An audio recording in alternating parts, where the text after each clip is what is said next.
relaxed as possible so we can turn down the volume of the front of your brain, which Mhm. is your functional, my overthinking, my I have this appointment in 10 minutes. We just want to turn the volume down. You're still awake and you're still conscious. The front part of your brain is still aware of what's happening, but the volume is turned down. So Hey, beautiful. Welcome to Naturally Empowered Living, your safe space to guiding you on your unapologetic self-awakening journey. This is your weekly sanctuary for waking up from autopilot and transforming the way you approach life through the power of meditation, energetics, and root cause therapy. It is my mission to help you heal unprocessed emotions and release stuck energies by alchemizing your struggle cycles into opportunities for deep self-love, awareness, trust, and connection, to return to your innate essence of being, stepping back into your energy of alignment. Because here, we honor all parts of ourselves, the messy and the magic, the shadows and the light, embodying all parts that make you, you. So if you are ready to get to the root of cultivating real change, get cozy, grab your journal and maybe favorite crystals, and let's discover our power within together. Hello, and welcome back to another episode of the Naturally Empowered Living podcast. This is your host, guide, and mentor in all things energetics, emotions, and self-awakening, Jenna Smith. And today I am joined by someone who brings such a beautiful, integrative, heart-centered approach to healing. Jamie Weatherholt is a licensed mental health therapist, a certified hypnotherapist, and she is the owner of Enlightened Counseling and Healing in Omaha, Nebraska. And just from what I know about you, what I've read about you, I feel like you just bring such a bridge in the gaps of traditional therapy with more expansive, somatic, spiritual modalities. And I'm just so excited to dive into our conversation today because I feel like we complement each other's work so beautifully. And you specialize in childhood traumas, generational traumas, racial traumas, adoption relation or related wounds and healing. So I'm just so excited to welcome you onto a fellow podcasting show. You also have a podcast, The Shrink Show. So just so excited to explore your unique approach and just all things. So Jamie, welcome to the show. yeah, thank you so much, Jenna. Thanks for having me. Yes, let's start with you. Tell us about you, your story, what led you to this work, and just what brought you to where you are today. Yeah, of course. So thank you. My name is Jamie Weatherholt, and like you said, I am in Omaha, Nebraska. I'm a licensed clinical social worker, and I initially got into social work thinking I would do macro social work and work like in communities. I Throughout my childhood and young adulthood, I worked a lot with post-adoption services. I'm a transracial adoptee, so I was raised in a white family, but I am Korean. And I really enjoyed working with other adoptees in those teenage and young adult years. They're very formative, I think, in general for anybody, because you're really learning about yourself and who you are. And then for adoptees, there was that additional layer of like, Mhm. racially, where do I fit into the world? And who am I? Because, I have a birth family and an adoptive family, like what, all these extra layers. And so I loved working with the community. And I fell into mental health on accident, quite frankly. I truly didn't like psychology. I didn't enjoy anything mental health in school. And so it really was an accident because I was job searching and I ended up getting my first job out of graduate school was in case management, Mhm. working with severe and persistent mentally ill. And I would meet with them in the community. And that was honestly my first exposure to mental illness. And then these folks, were kind of the sickest of the sick. Like we're really working on stability and keeping them out of the hospital. Mhm. And I loved them. They were so amazing. And I learned so much so quickly just by doing case management. And so from there, I just was like, well, like I still volunteered a lot in the adoption community. So it was like I was able to still stay in what I appreciated, and my profession was kind of expanding with this new knowledge. Yeah. So from case management, jumped into therapy, and And here I am doing private practice therapy and still loving working with mental health and mental wellness. That's incredible. So what, because I love, obviously you went to school, you have like the science background, of course, that you mentioned psychology and like all the clinical. Yeah.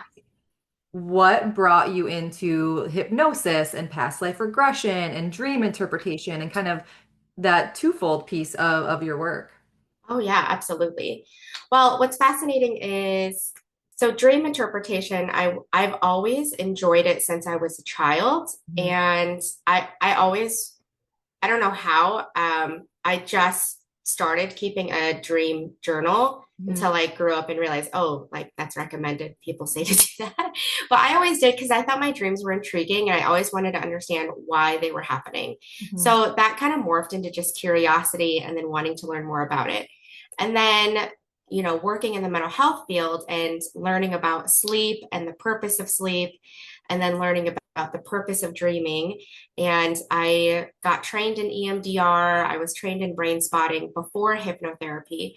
And both of those modalities really talk about that bilateral stimulation, you Mhm. know, and that is happening in our REM sleep when we're dreaming. And so their idea and it's thought that our dreams are our brain's way of processing the day's events, emotions, and experiences. Mhm. And so it really complemented just my own curiosity and plain interest in dreams to really understand, oh wow, there's a scientific world of people who are believing these theories about dreams, but then I'm also looking at like the emotional side and what lessons are my dreams teaching me.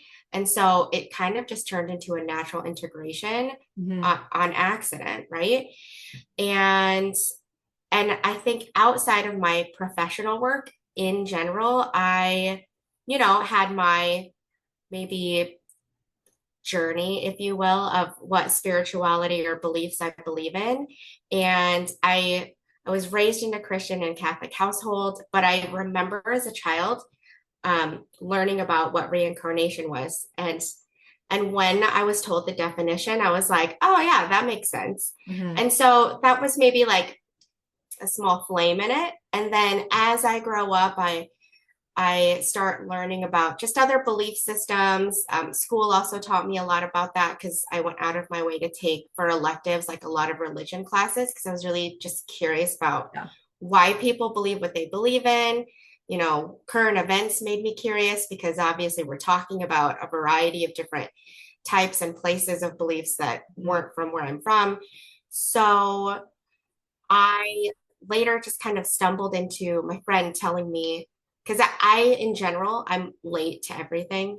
And so my friends always joke. And so I always say, well, my timeline, my time zone, I'm correct. Like your time zone, like Love it. you're Yeah. ahead of time because like Eastern Standard or Central. And I'm like, no, like according to my time zone, I'm on time. So it's fine. So I would always joke about like, it's no big deal. And so I would joke about how timeless doesn't exist because I'm always late. But I also would just talk about, oh, in another lifetime, like I would always say it as a joke. So finally, my friend was like, have you heard of this thing called past life regression? And I'm like, no, but I'm intrigued. So Yeah. she tells me about it. And so I did a reading with somebody, like I gave it a Google, saw someone locally who did it just because I was like, I'm invested. And then that was maybe my first experience, quote unquote, with past life regression. Mhm. And then, I worked in the mental health field since like 2010, and I didn't get trained in hypnotherapy until 2020. And that was when I opened my private practice because honestly, it was kind of an impulsive decision. And I really don't do a lot of impulsive decisions. I'm very like, I'm very, I like spreadsheets and like, and thinking things through. I'm a Yeah. definite like Taurus energy. And so my husband though was like, you should get trained in hypnosis because that he doesn't speak mental health language Mhm. or any sort of the trainings that I'd previously done, like EMDR or brain spotting. And he's like, if you get trained in hypnosis, then you could help me with like procrastination, or stress. Yeah. And so I researched some providers. There were some providers in town who did hypnosis, and one of which did some trainings. And so I was intrigued, same thing. And so I signed up kind of on a whim. And a lot of times those things on a whim are always exactly what should have happened, kind of Yeah. like taking that case management job Yeah. doing mental health work. And I did the training and it was fascinating because a lot of the lingo and a lot of the principles were very similar to EMDR and very similar to brain spotting and Mhm. very similar to what you're doing in talk therapy. It Yeah. is simply changing the words and just adjusting things a little bit. I always describe each modality, it's like you're taking a different road to the same destination. Yes. You know, we're talking to the same part of the brain to heal, let's say, trauma. And EMDR is maybe one way, you know, brain spotting is another like side street, and hypnotherapy is just taking another side street. Yeah. They're all going to get you there. It's just a matter of, okay, we'll figure out which modality works best for you. Yeah, exactly. And I relate to that and resonate with that so deeply because I mean, I always say that on the show. It's like the core principles, like the core, the universal truth here is the same concept. It's the same thing. It's just how you get there. And speaking from the same type of modality, talk too. It's so true. And I'm so intrigued by past life regression. I've never had Yes. a past life regression, but not even for me, it's for my kids. And I have to bring Yeah. not to put you on the spot, but I just have a question. Yes. Um, okay, first, do you do past life regression on kids or no? I, so I don't necessarily advertise for it. I've done it just for like family and Sure. friends, kids. Yeah. And so when I've done it, they were like 12 to teenager, Okay, you sure. know? Yeah. Yeah, Yeah, well, my kids are little. little. Who I'm thinking about, she's 3. Like my youngest is Yeah, 3, Jace is 6, but more so with my youngest because I swear, I was just talking to my dad about this morning. yeah. But she's always had this deathly fear of Baba Black Sheep.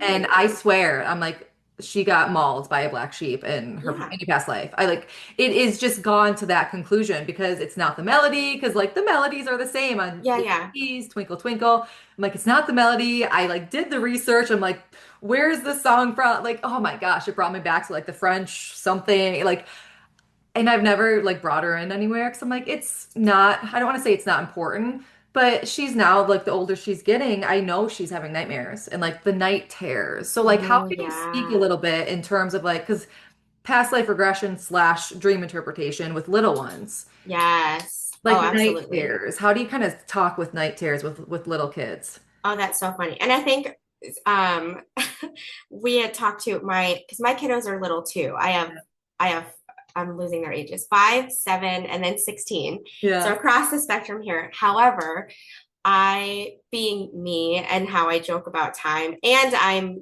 you know, I'm blunt with my kids. Yeah. My friends and family laugh because I'll frequently, for example, my 5 year old, we went to the library and he's like, Mom, I need this book. And I was like, okay. So we check it out and we got it from the kids section, but I was like, this is kind of intense and graphic because it was the history of any type of warrior. So it had like ninjas, it had like the Romans, it had like going all the way back, like Spartans, all of these different types of warriors. And it would show pictures and it would show their weapons. It would have little side stories. So since he can't read, luckily, I would kind of pick and choose what I was reading because I was like, this is really intense, I Yeah. think. But he was loving it. Mhm. And then we would get to certain pages. So we got to knights, for example, and he was like, ooh, and he would point to that. And this is what I say. I'll be like, ooh, is that familiar to you? Have you seen this before? Poke, poke. Yeah. Yeah. And like, I think at this point, my kids know I ask it. So probably 90% is them joking around with me. But Yeah. sometimes they're like, yeah. I'm like, have you done this before? Like a kind of inside joke with my family is my stepson, my 16-year-old, and then my 5-year-old son and my husband have or were all Vikings in a past life. It's kind of a running joke because they, like my son has since a baby, since I've introduced food, would only eat like meat and berries. He will always play with the sword if given a choice. Yeah. And like he's obsessed with dragons. Like he does a lot of kind of different things where I'm like, what is happening? And Yeah. so same thing, we get to the page with Vikings and I'm like, does this ship look familiar to you? And so sometimes he'll go on a story and I'm like, did you ride the ship with your brother? Like I'll say that. And so I'm pretty blunt with my kids and say things like that. I don't necessarily sit them down and be like, because like Yeah, right. there's a past life and all that. I mean, as far as they know, they just think we're just talking with our imagination. Yeah. But I also don't want to shy away from that because I think their memory is more than capable of kind of remembering things like that, kind of like your daughter in that Baba Black Sheep song. Hmm. So that's what I do with my kiddos. If they tell me dreams, I'll interpret them in the sense of like I won't sit them down and explain it, but if I realize, oh yeah, the theme maybe was it feels like they can't speak up or they're feeling like they're frozen and they can't move forward about something that's bothering them, then I'll have to just kind of in a roundabout way ask what's going on in their life that Yeah. has to do with those themes. And that's more like just my knowledge and just what I Yeah. have. With my teenager, I can be more like straightforward because he'll Yeah. understand. And, you know, even my nieces and nephews in my family all know that I do this and they're also teenagers down to like middle school. And so they just know. They're like, oh yeah, they're intrigued and like half of them are like into it and the other half are like, I'm not quite sure, which Yeah. is fine. It's more just, oh, silly Aunt Jamie is just Yeah. gonna say these things. So that's what I do with my kiddos or like Yeah. with little ones. Yeah, and that's, I mean, because it's the same repeating story every night at bedtime, and we know kids are very consistent in routine. So I'm like, at what point is she just like routinely telling me these things, or like you Yes. really telling me something? Right, Yeah, right. I know. And I play along because, like what you just said, there's like the imagination. Yes. Like it's so important to have an active imagination. So Yeah. I was just curious. So thanks for allowing me to put you on the spot there. Yes, of course. And you said a couple times too, with like, by accident, I like, fell into this by this. Like that is like the hell yes energy. Like that is how you know, like, oh, you're like Yes. on the right path. So kudos. I mean, that's just so neat to be like, oh, I didn't expect this, but here I am, and like this is it. Yes. Yes, Yeah. exactly. So let's dive into hypnosis a little bit deeper, if you don't mind. Yes. You kind of shared obviously a little bit of past life regression. I'm so fascinated. Real quick, have you read or listened to Many Lives, Many Masters? Yeah. Yes. So talk about one of those like accidental things. I heard about this book so many times and I was like, okay, fine, I'll bite. And I finally Yeah. listened to it and my daughter was like a baby at this point in time. So I always think of that book with her. And it just like so aligned to that point in time of I needed to listen to that book then, and again, I'm not an expert or certified in any of this stuff, but from what I do know, it's just so It's fascinating. intriguing, It isn't is. it? It's so Yes. intriguing, and the curiosity definitely flows for sure. Yes. Oh my gosh. So with hypnosis, so just kind of give us a brief analysis. What is hypnotherapy? You kind of shared a little bit how you got into it, but like what Yeah. the context of healing, connecting to that subconscious or pieces of the brain, parts of the brain. Yeah, absolutely. So hypnosis is a focused state of attention. And it's using that focused state of attention where the hypnotherapist gives you suggestions Mhm. and you decide if you want to listen to those suggestions or not. So, for example, whenever I do podcasts, I'm like, your listeners listening to this podcast, they're already in a light state of hypnosis because their brain is deciding to intentionally pay attention to the words that they're listening to. Mhm. And then they're also deciding, yeah, I do like that, or, oh, I don't really like that. And That's exactly a light level of hypnosis. Hmm. Now, you combine hypnosis and what people tend to do, at least when they come to work with me, is I'll combine it with relaxation. So like a guided meditation, if you will, or like breathing exercises. So like we want to get you as relaxed as possible so we can turn down the volume of the front of your brain, which Hmm. is your functional, my overthinking, my I have this appointment in 10 minutes. We just want to turn the volume down. You're still awake and you're still conscious. The front part of your brain is still aware of what's happening, but the volume is turned down. So her thoughts aren't as loud anymore. Yeah. And then it's easier to talk to the back part of your brain or the subconscious. And when I'm talking to the subconscious, that is where I can give suggestions.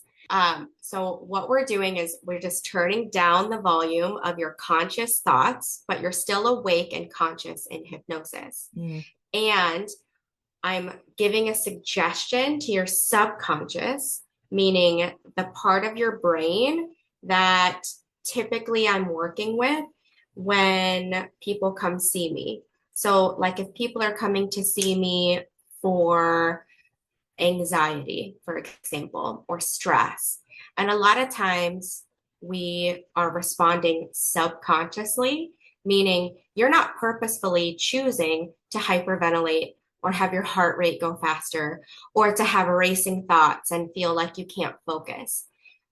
That's all your subconscious part of your brain.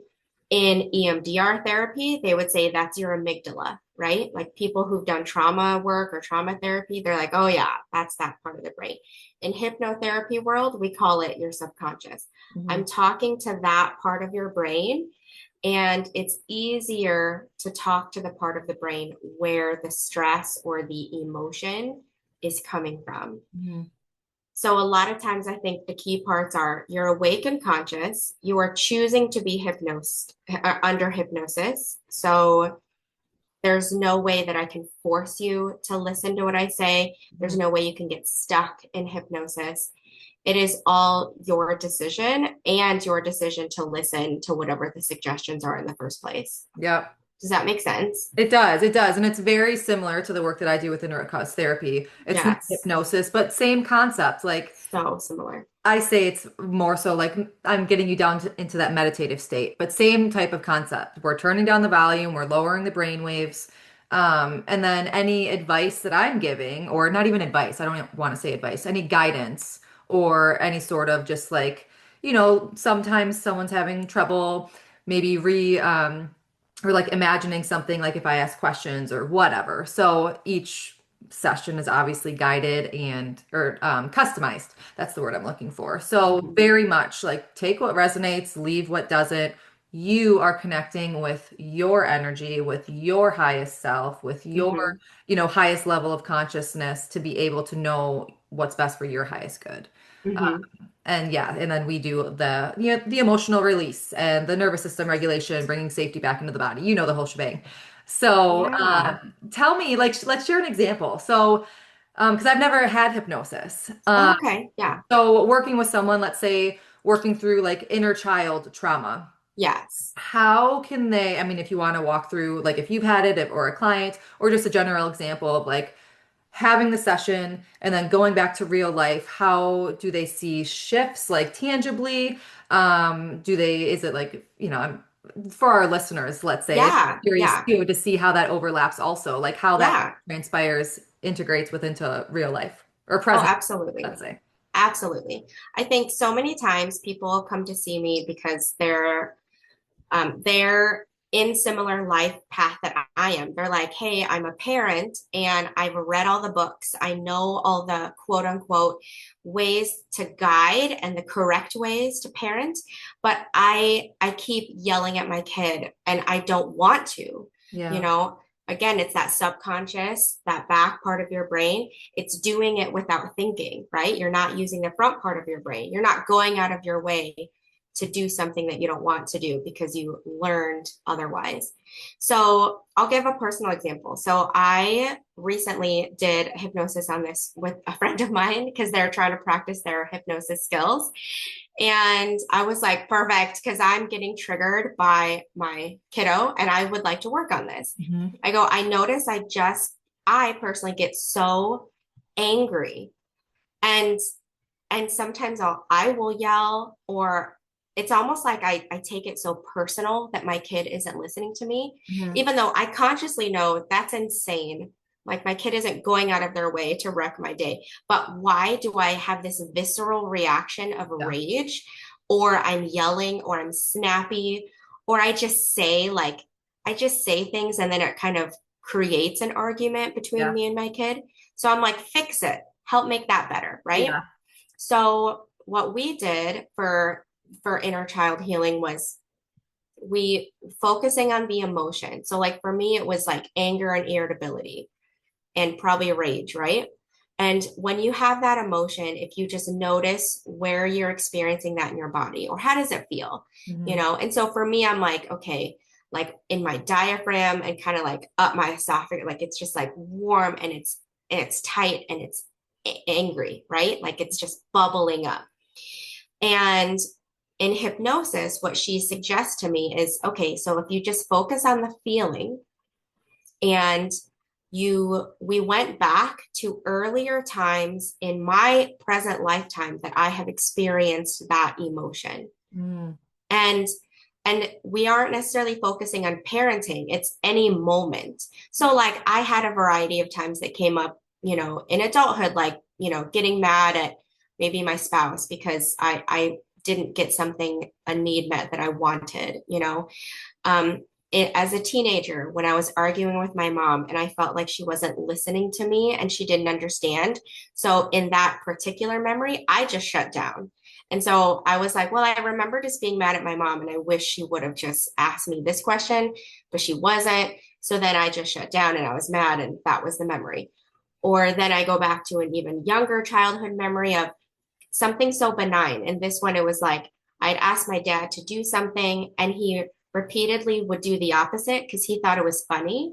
And I was like, oh, that's so annoying. And I don't understand why you keep repeatedly doing this thing that I like moving my laundry basket over. And I'm like, could you just like stop? It's Hmm. such a minor thing, but I'm like, oh boy, I was irritated and like 10. And then it goes back and back to these younger memories of me when I was little. And so what we did and what was suggested was a lot of what I think in talk therapy we try to explain reparenting your inner child. Hmm. So I, as the adult that I am, had to go back to these particular moments in time and and really just be the adult that I kind of wished I had in those experiences. And it was wild because even in hypnosis, I was like, whoa, I had one of those like light bulb moments where um, that example I said with my dad doing such a benign thing, I, in my inner child goes, I don't understand why you're choosing not to listen to me. And I go, holy shit, I say that to my kids all the time. Ooh. And then I was like, whoa. And so that was wild. And I would have never connected the dots between something truly like I don't consciously think of that memory or issue as a grown up, that minor issue that my dad did, because to Yeah. him that was teasing. And so I just was like, whatever, dad just does silly things like that. Yeah. But then it also made me realize I get so triggered when my husband, he is a teaser and he loves to joke and laugh when the kids are feeling heavy emotions, just like my dad did. And so I was like, no wonder I get so activated when I Yeah. see my husband trying to like make a joke and make light of a situation when my kiddo doesn't want that. They just want validation. They just want an honest question. They don't want sarcasm. You know, they don't want the opposite. Yeah. And so that was one of those moments. And then, you know, in the teenager moment, all it really was just making that connection to my teenager self and just reminding her like it's okay to speak up and it's okay that you were feeling this way. And let's understand why mom thought this was the best option. Even though she was making a mistake, it doesn't mean it was a malicious intent, you Right. know? But explaining that to a teenager nonetheless, someone who's kind of digging in their heels, it was a way for me to also recognize, in my grown up body, I am not the best at asking for help or speaking up when I really need to. And so from the lessons that I took in these variety of spots that we stopped at, it was a way for me to realize, oh wow, no wonder I get so activated at my kids ignoring me and why I take it personally because it's more my inner child parts, all of these stops, they are feeling ignored and I need them to understand your 5 year old isn't trying to go out of their way to like annoy you, Yeah. and make a joke like dad did, or maybe say the wrong thing like mom did. And so it was a way for me to now fast forward to today years old, I can be in my grown up body using the front part of my brain, the logic and reasoning to hear my children maybe ignore what I ask or argue with me because I said, hey, go put your shoes on. And they're like, hang on, I want to go do this instead. And rather than that rage that I felt earlier, that visceral reaction and that physical sensation, I can use my logical brain to say, I let's understand where they're coming from and how I am asking them to stop what they're doing. I'm asking them to stop playing the game that they're playing. I can for 4 seconds understand why they're saying no Yeah. and try to get on their level and in their mindset to reframe the favor that I'm basically asking of them. Right. Right. And so I think inner child healing is just so powerful with hypnosis because I can guarantee you there's no way my conscious brain would have known all of the variety of stops that I took because logically they didn't match what was going on. Mhm. Not all of the stops that I stopped at was there a literal power struggle or me asking something of somebody. Like some of them it was, but some of them it wasn't, Yeah. you know? And so I think that's what was so great about it is it was able to immediately take me to those places. My subconscious was able to because I had the volume turned down in my conscious brain. So I wouldn't overthink it and think, well, that doesn't make any sense. Right. I'm not going to bring that up. Mhm. Does that make sense? Oh, it really does. It in what you just said, that's like the icing on the cake because so often we talk ourselves out of it. We think ourselves out of it. And it's like we can't over overthinking is underfeeling. That's what I'm trying to say. Yes. Overthinking is underfeeling. And so often I feel like we kind of miss that boat of mind-body connection Yes. and bringing it back to the somatic, like what is stuck in the body, what is possibly unprocessed within the body. Again, I have different terminology, I guess you could say, than what Right. you just said, but very similar in terms of the context of, hey, the reparenting piece of not saying your parents had ill intents. One, I'm sure they do their best. They love you, you were cared for. Not saying that's always the situation with people that we work with, but I think that's also where a lot of things can be misunderstood because it's like, oh, well, I had a quote unquote good upbringing or I had a terrible Right. upbringing. I'm not discrediting either one, but it goes Right. back to our experience and how we felt in those moments, what we Right. experienced in said experiences. Mm-hmm. Mm-hmm. So, yes, to me, that makes complete sense. And thank you so much for sharing that with our listeners. Yeah, absolutely. So where can we find you? Where can we support you? And we kind of talked about the services you offer, but yeah, do you offer virtual and obviously in person in your practice? Yes, virtual and in person. If you want to do mental health therapy, I can only do it in the states of Nebraska and Illinois. Mhm. And I can do, if you're wanting hypnosis only or past life regression only, that can be virtual anywhere you're at. So you can find me on all the socials. I'm Enlightened Omaha, and my podcast is the Shrink Show podcast I love it. on all the socials as well Yeah. Awesome. Thank you so much. Just, yeah, I feel like we could talk and connect on for so many days. levels, so many layers. You said layers, and I'm like, that is my downfall so often. I'm like, there's so many layers to everything. Yeah, I know. Downfall in terms of like putting myself in my kid's shoes. Yes, Oh, Seriously. I know. But thank you so much. Oh, it was so lovely to have you on, Jamie. And yeah, everything that you talked about will be linked in the show notes. And to our listeners, thank you so much for being here. And Jamie, thank you for being here too. Yes, thank you so much. Until next week, as always, simply be you. You have everything inside of you to learn your energy of alignment and be unapologetic in who you are. We are sending our love and light. Did you find this episode free or empowering? Please read my review. Tickle, tickle, tickle, boop. Thank you for spending this sacred time with me on Naturally Empowered Living. If this episode brought you closer to stepping into your energy of alignment, I'd love for you to leave a written review and share how this show has supported your journey. Your feedback truly lights me up and helps others find this space of transformation. And sharing it with someone who might need it spreads the ripple of healing even further. Be sure to check the show notes for ways to connect with me and explore personalized healing sessions and mentorships to deepen your self-awakening journey. Thank you. I appreciate all you are and all you do.